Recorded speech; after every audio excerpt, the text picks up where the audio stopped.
Hi, this is विशाल वर्मा। जैसा कि आप देख रहे होंगे, भारत के विभिन्न स्टेट और बहुत सारे शहर, बहुत सारे एरियाज में पेट्रोल की कीमत 110, 109, 108, 107 ऐसे देखने को मिल रहे हैं। लेकिन आप हैरान मत होइए, ये कीमतें 2014 से पहले होती तो आप इसे बोल सकते थे कि पेट्रोल की कीमत हमें महंगा पे करना पड़ रहा है। लेकिन आप 2014 के बाद मोदी सरकार में है, तो आप इसे अपना योगदान समझिए कि आपका 60% ज्यादा पैसा भारत के राष्ट्रीय निर्माण के लिए योगदान में दिए जा रहे हैं। तो आप गर्व से सीना चौड़ा करके कहिए कि हम 110 रुपए में पेट्रोल भरवा रहे हैं। मैं तो मोदी सरकार से ये गुजारिश करूंगा भी पेट्रोल और डीजल का रेट 2000 रुपए लीटर कर दे। अरे भाई कोई डर नहीं, कागज चुकने वाला भी मोटरसाइकिल पे चले और हम अमीर। ये समझते हैं कि पेट्रोल की कीमत हमें इतना महंगा क्यों पे करना पड़ रहा है। तो जैसा कि आप जानते होंगे कि भारत 80% पेट्रोल दूसरे देशों से आयात करती है।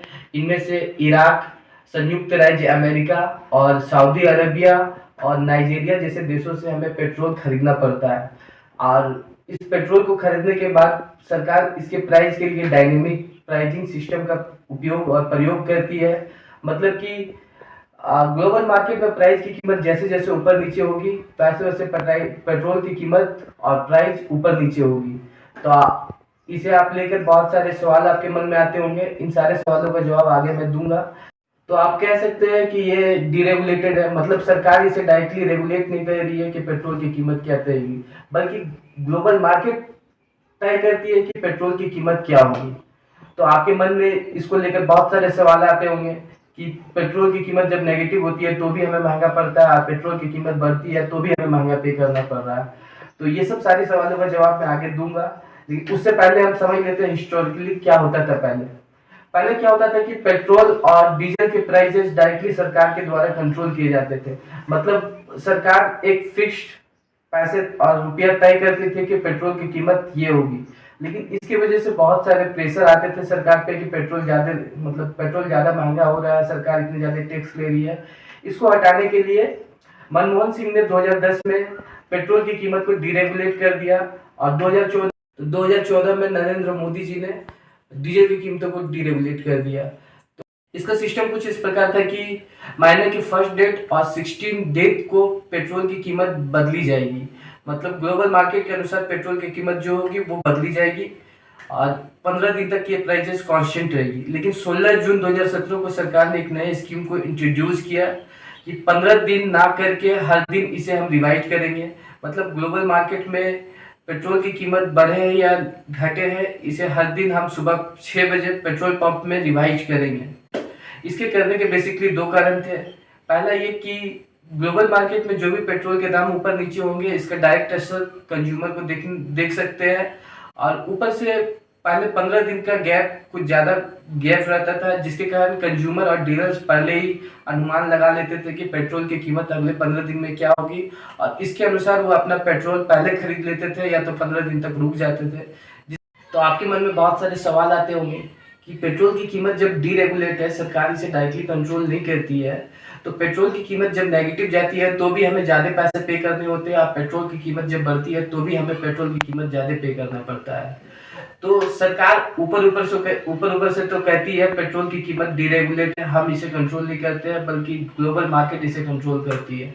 लेकिन 2021 में जब लॉकडाउन थे, उस समय सारे यातायात और प्लेन्स उड़ नहीं रहे थे, तो फिर पेट्रोल की कीमत बहुत कम हो गई थी। मतलब ग्लोबल मार्केट में क्रूड ऑयल की कीमत कम हो गई थी और क्योंकि डिमांड्स कम थे और सप्लाई बहुत ज्यादा थे, तो पेट्रोल की कीमत कम हुई थी। करीब 40 यूएस डॉलर प्रति बैरल के अनुसार पेट्रोल मिल रही थी। लेकिन उस समय भी हमारे भारत के देश या सभी नागरिकों या तो कंज्यूमर्स को पेट्रोल की कीमत महंगा 110, 104, 105 रुपए पड़ रही थी। तो ऐसा बेसिकली होने के कारण क्या है, आपको हम एग्जाम्पल के माध्यम से समझाने का प्रयास करेंगे कि पेट्रोल की कीमत सरकार इसे डायरेक्टली कैसे अपनी टैक्सेस से रेगुलेट करती है। मतलब 2021 में जब लॉकडाउन लगे हुए थे, उस समय सभी लोग घर पे रह रहे थे, यातायात बंद पड़ी थी, प्लेन्स उड़ नहीं रहे थे। उस समय ग्लोबल मार्केट में पेट्रोल की कीमत करीब 40 यूएस डॉलर प्रति बैरल पे आ गई थी। तो उसमें पेट्रोल की कीमत बहुत ही कम हो गई थी अंतरराष्ट्रीय बाजार में। लेकिन उस समय भी हमें ज्यादा पैसे पे करने पड़ रहे थे। कैसे? जब हमारे देश में या तो अंतर्राष्ट्रीय बाजार में पेट्रोल की कीमत ऊपर जाती है तो हमें पेट्रोल महंगे पड़ते हैं, हमें ज़्यादा पैसे पे करना पड़ता है। लेकिन जब अंतर्राष्ट्रीय बाजार में ग्लोबल मार्केट में पेट्रोल की कीमत कम होती है, नेगेटिव जाती है, तो उस समय सरकार अपना टैक्स बढ़ा देती है और फिर से पेट्रोल की कीमत हमारे लिए ज़्यादा होती है और हमें ज़्यादा पैसे पे करने पड़ते हैं। आज से पहले 2014 में इस प्रकार से नहीं हुआ करती थी। सरकार की जो टैक्सेस थे वो फिक्स्ड रहती थी, 11 से 15 रुपये तक होती थी और डीजल में करीब 5 से 10 रुपये तक होती थी। लेकिन अभी जो है गवर्नमेंट ने, सेंट्रल गवर्नमेंट ने इन टैक्सों पे इतनी ज़्यादा बढ़ोतरी की है ना, करीबन 3 गुने पैसे ज़्यादा बढ़ा दिए हैं टैक्सेस को। पहले 11 रुपये टैक्सेस देने पड़ते थे सेंट्रल गवर्नमेंट को पेट्रोल के लिए, अब ये 33 रुपये हो गई है। स्टेट गवर्नमेंट भी अपने वैट को बढ़ा लिए है, जिसके कारण हमें पेट्रोल, करीबन जानते हैं पेट्रोल का जो फिक्स प्राइस जो एक्चुअल रेट है उससे 60% ज़्यादा पैसे पे करने पड़ते हैं इन टैक्सेस के माध्यम से। और भी जितने डेवलपिंग कंट्री है जैसे कि हो गया अफगानिस्तान, नेपाल, पाकिस्तान जैसे देशों में पेट्रोल की कीमत इतनी ज़्यादा नहीं है, 60-50 के अराउंड कुछ है।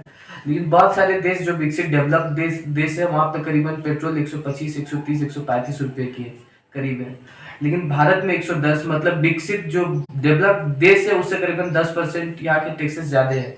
तो एक तो डेवलप कंट्री में क्या है कि प्रति व्यक्ति आय जो होती है वो वहाँ के लोगों की 2 लाख से करीबन 3 लाख के बीच होती है। लेकिन भारत में प्रति व्यक्ति आय का बेवरा डेटा कुछ इस प्रकार है कि करीबन प्रति व्यक्ति आय यहाँ पे 20,000 से 30,000 के बीच है। इसके अराउंड हम लोग पेट्रोल बहुत ज़्यादा महंगे बाई कर रहे हैं। हैरानी की बात तो यह है कि मोदी सरकार जब अपना सरकार बनाई तो यही कह के सरकार बनाई थी कि बहुत हुए पेट्रोल डीजल की मार, अब की बार मोदी सरकार। लेकिन 7 साल सत्ता पे रहने के बाद भी अगर पेट्रोल और डीजल के दाम बढ़ते हैं, इसके लिए मोदी गवर्नमेंट अगर कांग्रेस को जिम्मेदार मानती है, ये तो सबसे ज़्यादा हैरानी की बात मानता हूँ। Thank you so much for watching guys. चलिए मिलते हैं नेक्स्ट वीडियो में।